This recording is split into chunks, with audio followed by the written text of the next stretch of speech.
করে রেডি হয়ে নিয়েছে এই যে গিরি সোনা আর এই দেখো কানাই সোনা যাচ্ছে বড় মাসির বাড়ি। তোমরা তো জানোই কালকে আমার যা নার্সিংহোমে ভর্তি হবে, যার জন্য ওদের আজকে আমার বড় মাসির বাড়ি দিয়ে আসছি। এবার দোলটা ওরা বড় মাসির বাড়িতেই কাটাবে। চলো বদ্দি বাড়িতে দিয়ে আসা যাক।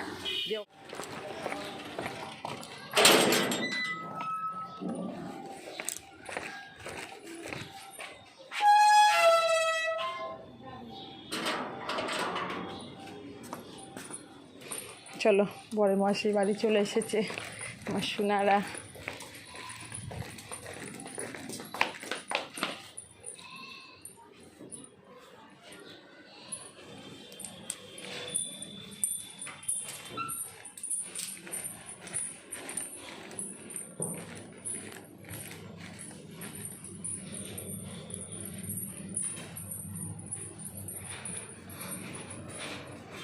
চলে এসেছি।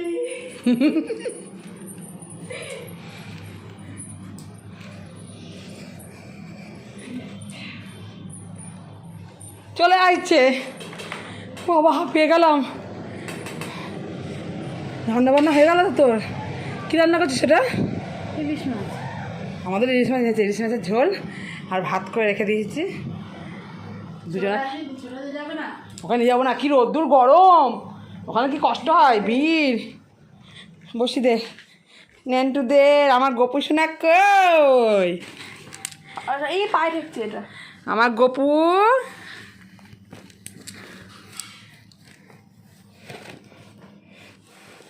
গপু সোনার দুই ভাই চলে এসেছে, খেলা করবে দোলে, একসঙ্গে নং খেলবে। কানাই কাত হয়ে গেছে। ঠিক করে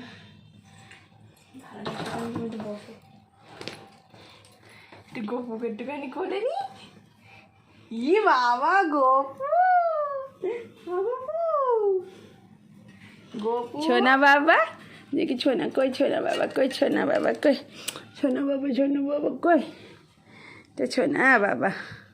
গপু কতদিন আদর করিনি গপুকে। গপু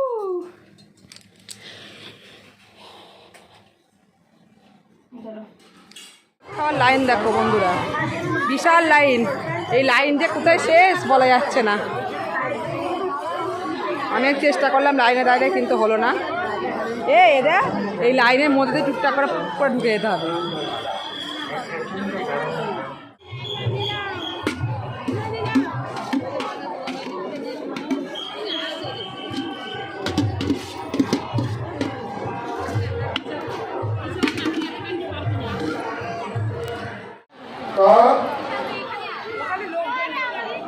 সবাই একটা কোম্পানি একটা ছোট্ট মোবাইল তৈরি করে যদি একটা গাইড বুক তৈরি পারে, আমাদের এই দেহটাকে চন্দ্রের সঙ্গে তুলনা করা হয়েছে। ভগবত গীতায় ভগবান কৃষ্ণ বলছেন জীবকে দেহরূপ হচ্ছে। তো সবাই একটা করে ভগবত গীতা, এখানে কয়েকটি কপি আছে, তাছাড়া ওখানে আমাদের বুক কপি আছে, আপনারা সবাই সংগ্রহ করবেন। সবাই আসলে যারা আছেন সবাই কিন্তু পাবেন না, ওইখানে বুক তৈরি থেকে সংগ্রহ করবেন। হরে কৃষ্ণ। সবাই আনন্দ করুন, বলুন হরে কৃষ্ণ, হরে কৃষ্ণ, কৃষ্ণ কৃষ্ণ, হরে হরে, হরে রাম, হরে রাম, রাম রাম, হরে হরে। আমরা সবাই চাই সংসার জীবনে এই যে কৃষ্ণ নাম করবো, সাধু সঙ্গে কৃষ্ণ নাম করার জন্য মহাপ্রভু নির্দেশ দিয়েছে। তাহলে আমরা অনায়াসে সংসারকে জয়লাভ করতে পারবো, সংসারের বন্ধন থেকে আমরা মুক্ত হতে পারবো। বন্ধুরা এ দেখো, সেই সকালে আমাকে এই পোশাকে তোমরা দেখেছিলে, আবার সন্ধ্যাবেলাতেও এই একই পোশাকেই দেখছো। মানে আমি এখনো পর্যন্ত এই ড্রেসটা ছাড়ার সময় পাইনি চেঞ্জ করার। বদ্দি বাড়ি গেছি, ছেলে দুটোকে দিয়ে এসেছি, দিয়ে ওখান থেকে বাবলায় গেছি। বাবলায় সাহেবরা এসেছিলো, ওখানে গেছি, মেলা ঘুরেছি, দিয়ে ওখানে হচ্ছে গিয়ে ভোগ খাওয়াচ্ছিলো, ওখানে খাওয়া দাওয়া করেছি আমি। আর আমার বড় মেয়ে গেছিলাম, আর তোমাদের দাদা ভাই আমার ছোটো মেয়ে বাড়ি ছিল, ওদের জন্য মাছের ঝোল ভাত, ইলিশ মাছের ঝোল ভাত করে রেখে আমি চলে গেছিলাম। ওরা দুজনে ওই খেয়ে নিয়েছে, তোমাদের সঙ্গে শেয়ার করা হয়নি, দেখানো হয়নি। দিয়ে এসে আবার একটা দরকারি কাজে গেছিলাম, দিয়ে দরকারি কাজ থেকে আমি সেই দরকারি কাজটা মিটে আমি এক্ষুনি বাড়ি ঢুকলাম। দিয়ে আমার মেজ দিয়ে আবার ফোন করছে যে ও গোপাল কিনবে এবছর, পেতলের গোপাল, তা ওর সঙ্গে যেতে হবে। তা হচ্ছে খুব মাথা যন্ত্রণা করছিলো। আজকেও এসে আগে একটা রাত খেয়ে নিলাম, খেয়ে নিয়ে ভাতটা করে নিয়েছে। দেখো সবার প্রথমে কেন আস্তে আস্তে 8:30 15টা বেজে যাবে, তখন এসে রান্না করতে আমার একদম ইচ্ছা করে না, যার জন্য দেখো এখানে আমার ভাতটা হয়ে গেছে, ভাতটা উপর দেবো। দেখতে পাচ্ছ ভাতটা করে নিয়েছি। আর এইখানে সেই কালকে দেখো ফ্রিজে ছিল আলু পটলের তরকারি। তোমাদের দাদাভাই তো এটা খাবে না, এটা আমি আমার বড় মেয়েকে নেবো, তোমাদের দাদাভাই খাবে না এই তরকারি। সে কালকের তরকারি ও আর আজকে খাবে না, আমরা দুজনাই খেয়ে নেবো। ফ্রিজে ছিল, গরম করে রাখলাম। আর এখানে করবো এই দেখো বাটি চচ্চড়ি করছে। আর ফ্রিজে ইলিশ মাছ আছে, তোমার দাদাভাইকে বললাম তাহলে এখন ওই লঙ্কা চিড়ে বাটি করে দেবো মাছ, বললো না এখন আর ইলিশ মাছ খাবো না, বাটি চচ্চড়ি করো। তো এখন এই বাটি চচ্চড়ি করছি। আর রয়েছে হচ্ছে আমরা দুজনে চিংড়ি মাছটা একটু খেয়ে নেবো। ফেলবো না, কোনো জিনিস আমি নষ্ট করি না, ফ্রিজে ছিল একটু গরম করে নিই, আমরা খেয়ে নেবো। ওরা না খা, কেউ না খেলেও আমি খেয়ে নিই, আমি সব খাই। দিয়ে যাবো এই রান্নাটা করে, বাটি চচ্চড়িটা হবে, করে রেখে দিয়ে তারপরে যাব আবার একটু বাজারে। আমার মেজদি কিনবে, গোপাল কিনবে, এগুলো মেজে এসে আমার মেয়েটা দেখি এসে কাজকর্ম সব পড়ে যায়। ছেলে মানুষ অত পারে নাকি, ঠিক মতো বিছনাটা গুছাতে পারিনি। এসে আমি আবার দেখো বিছনাগুলো সব গুছিয়ে ক্লিন করে পরিষ্কার করে নিলাম সমস্ত কিছু। এবার তরকারিটা হবে, নামিয়ে রেখে ওখানটা গ্যাসটা মুছবো, আর মনাকে বললাম আমি চলে যাওয়ার পর ঘর বান্ধবটা একবার ঝাড় দিয়ে দিস। অপরিষ্কার আমার একদম পছন্দ হয় না, ভালো লাগে না একটু। এই তো দিয়ে এক্ষুনি তরকারিটা করে দিয়ে আমি আবার 7টার মধ্যে বেরিয়ে যাবো, এখন 6টা 15 বাজে। আর তোমাদের দাদাভাইকে বললাম, ছোটো মেয়ে দুধ খেলো, আর তোমাদের দাদাভাইকে বললাম বড়ো মেয়ের জন্য 2টো স্যান্ডউইচ এনে দাও, ও খাক, আগের দিন দিয়ে পাইনি, সকাল সকাল যাও তাহলে পাবা। আনতে গেল সেটাই।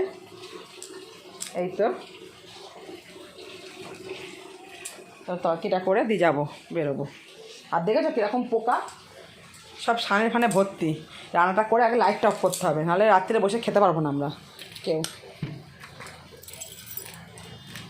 সোনাদের দিয়ে এলাম। আর কালকে তো জানোই, কালকে ভোরবেলা থাকতে মানে 6টা 6:30 6টার মধ্যেই আমাদের বেরিয়ে যেতে হবে আমার যাকে নিয়ে। কালকে আমাদের নতুন অতিথি আসবে আমাদের মধ্যে একজন, সে আনন্দে মানে খুবই আনন্দ লাগছে, খুব ভালো লাগছে, যার জন্যে আমাদের সোনাদের বদ্দি বাড়ি দিয়ে এলাম। যেহেতু আমরা ধরতে পারবো না, সেবা দিতে পারবো না, ওই জন্য আগে দিয়ে এলাম। কালকে আমরা সকালেই যাব। যাই হোক একটা নতুন অতিথি আসবে, ছেলে আসুক আর মেয়ে আসুক, যাই আসুক তাতেই আমাদের খুবই আনন্দ। আমাদের মধ্যে ওইসব কোনো ব্যাপার নেই যে ছেলেই হতে হবে কি মেয়েই লাগবে, আমাদের যেটা হবে আমরা সেটাই আনন্দ, সেটাতেই আমরা সবাই খুশি। মোট কথা ভালোভাবে সুস্থভাবে সে আসুক, যেই আসতে, মা বাচ্চা যে দুজনেই ভালো থাকে, এটাই হচ্ছে কথা। তো চলো আর বেশি অনেক বকে ফেললাম, আর বেশি বকবো না, তাহলে এখন রাখি, আবার পরে দেখা হবে। এই দেখো তোমার দাদাভাই স্যান্ডউইচ নিয়ে এসেছে আমাদের সবার জন্য, 3 জনের জন্য। আমার ছোটো মেয়ে দুধ খেয়ে চোখে দেবো না, এই দেখো খেয়ে নিচ্ছি। আর যে তোমাদের দাদাভাই একটা রাখা আছে, ও খাবে, কম খেতে।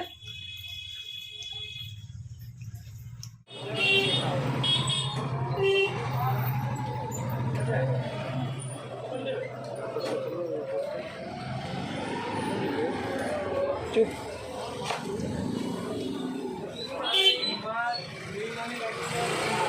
দেখো কত গপু শোনা।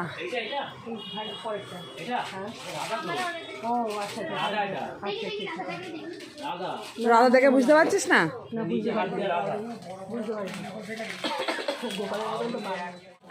এ দেখো আমাদের সোনার নাম বলো তো কি? মোহন। মোহন যাচ্ছে এখন আমাদের বাড়ি।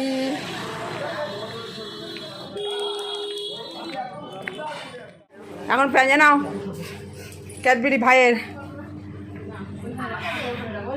ও বাবা, এই তো এখানটা রাখ।